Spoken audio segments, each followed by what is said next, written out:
আমি এই মুহূর্তে রয়েছি মানিকগঞ্জ জেলার দৌলতপুর উপজেলার যে খলসি ইউনিয়ন রয়েছে সেই খলসি ইউনিয়নে।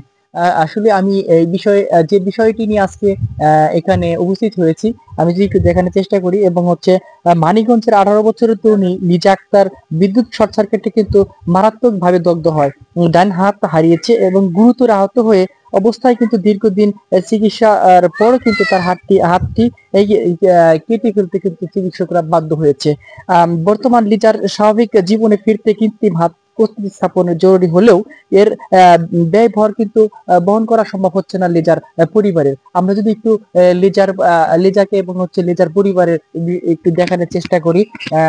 আসলে যে মেয়েটি কিন্তু স্বাভাবিক অন্য ৮-১০টা মেয়ের মতোই কিন্তু স্বাভাবিক জীবনযাপন করছে। আসলে আমরা দেখানোর চেষ্টা করব যে আসলে এখানে লিজার বাড়ির যে অবস্থা দেখতেই পাচ্ছেন। প্রিয় দর্শক, আমরা দেখানোর চেষ্টা করছি যে সে কিন্তু তার বাবা কিন্তু একজন কৃষক।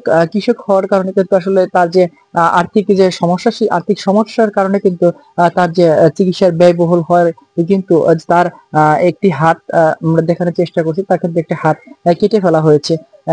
এই হাতটি কৃত্রিম হাত একটি প্রতিস্থাপনের জন্য কিন্তু যারা চিকিৎসক রয়েছে তারা কিন্তু পরামর্শ দিয়েছেন। আহ আরেকটি বিষয় আমি আপনাদেরকে জানিয়ে রাখি যে এই লিজা আক্তার কিন্তু মানিকগঞ্জ সরকারি মহিলা কলেজের একজন স্টুডেন্ট ছিল এবং তার ওই কলেজ থেকেই কিন্তু এই যে দুর্ঘটনা, সেই দুর্ঘটনাটি ঘটে।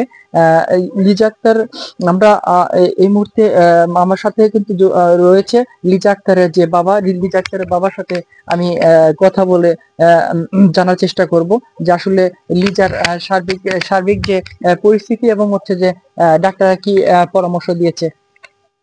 আসসালামু আলাইকুম। আমার মেয়ে লিজা আক্তার মানিকগঞ্জ মহিলা কলেজে লেখাপড়া করতো।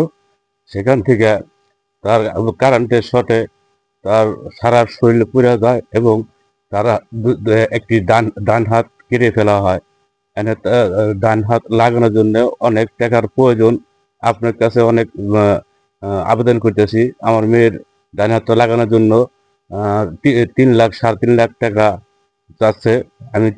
আমি কৃষক মানুষ, আমি কোনো কিছু আমার অর্থ সম্পদ নাই, যা ছিল সব শেষ হয়ে গেছে। আপনার কাছে আমি সহযোগিতা চাচ্ছি।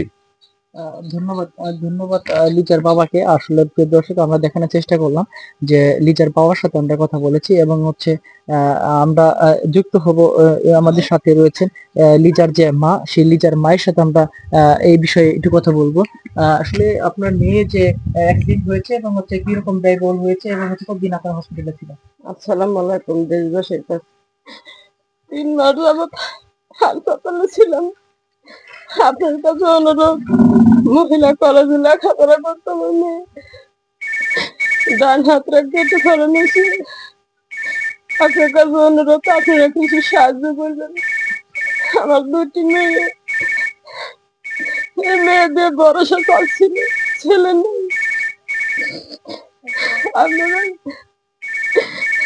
আপনারা সহযোগিতা করবেন। আমার মেয়ের ডান হাতটা লাগানোর জন্য অনেক টাকা লাগবে। আপনারা সহযোগিতা না করলে আমার সম্ভব না। আমরা খুব গরিব মানুষ। আপনারা, আমার আসলে মেয়ে খুব অসহায়। প্রিয় দর্শক, আপনারা আমরা কথা বলে জানানোর চেষ্টা করলাম যে লিজার মায়ের সাথে কথা বললাম। আসলে আমরা দেখানোর চেষ্টা করলাম আসলে এরা কিন্তু আসলে স্বাভাবিকভাবে যে আর্থিক যে অবস্থা, সেই অবস্থাটি কিন্তু আমরা ক্যামেরায় দেখানোর চেষ্টা করছি এবং হচ্ছে তাদের যে আর্থিক যে অবস্থা বা বাড়ির যে পরিস্থিতি সেটা আপনারা দেখতেই পাচ্ছেন। আমরা এই মুহূর্তে আমাদের সাথে রয়েছেন লিজা আক্তার 18। সেই লিজা আক্তারের যে পাও কিন্তু পুড়ে গেছে এবং হচ্ছে তার কিন্তু পায়ের 2টি আংলি কিন্তু কেটে ফেলা হয়েছে। আমরা লিজা আক্তারের কাছে জানতে চাইবো যে তার যে শারীরিক যে পরিস্থিতি, তার এখন যে সার্বিক পরিস্থিতি, তোমার এখন সার্বিক পরিস্থিতি কি? আগে তো আমি পুরোপুরি সুস্থ ছিলাম। আসলে আগে বুঝতে পারিনি যে সুস্থ থাকার কি অনেক স্বপ্ন ছিল, পড়ালেখা। এত বিশেষ হয়ে যাবে।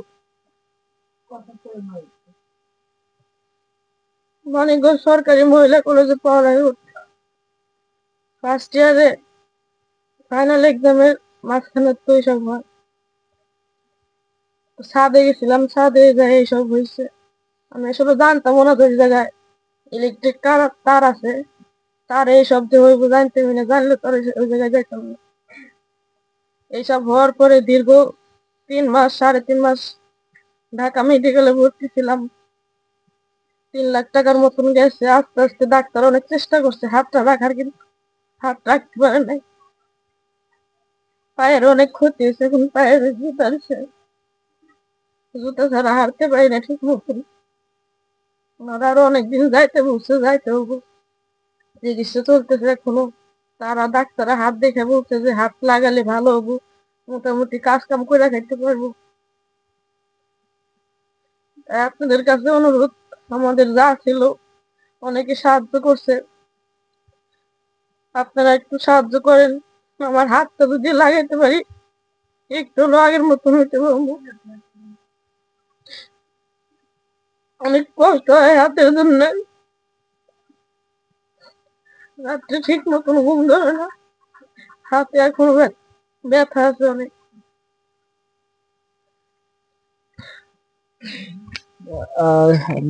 প্রিয় দর্শক, আমরা দেখানোর চেষ্টা করলাম যে লিজা আক্তারের যে সার্বিক পরিস্থিতি, সেই পরিস্থিতি কিন্তু আমরা দেখানোর চেষ্টা করেছি। এবং হচ্ছে যে লিজার যে পরিবার লোকজনের সাথে আমরা কথা বলেছি, এবং এলাকার যে স্থানীয় এলাকাবাসী রয়েছে তাদের সাথে আমরা কথা বলেছি। তারা সকলেই কিন্তু আমাদেরকে জানিয়েছেন যে এই লিজার যে দুর্ঘটনাটি ঘটে সেটি হচ্ছে মানিকগঞ্জ মহিলা কলেজের যে ছাদ দিকে লিজার মুখে শুনলেন, আমরা দেখানোর চেষ্টা করলাম। এবং হচ্ছে যে লিজার পাশে আসলে যারা জনপ্রতিনিধি রয়েছে, এবং হচ্ছে যারা সরকারি ঊর্ধ্বতন কর্মকর্তা রয়েছে, এবং হচ্ছে যে সর্বশ্রেণীর যারা সমাজে বিত্তবান বিত্তবান এবং হচ্ছে যারা মানবতার ফিরিয়ালা রয়েছে, এবং হচ্ছে যারা সমাজে আসলে আপনারা জানেন যে অনেকেই কিন্তু অনেক টাকা পয়সায় আপনারা বিভিন্ন খাদে কিন্তু দিয়ে থাকেন। এবং হচ্ছে এমনটা আমরা এলাকার বাসী এবং হচ্ছে লিজার পরিবার কিন্তু আশা করছে যে সমাজে যারা বিত্তবান রয়েছে লিজার এই কৃত্রিম হাত প্রতিস্থাপনের জন্য সবাই সার্বিক সহযোগিতা করবে।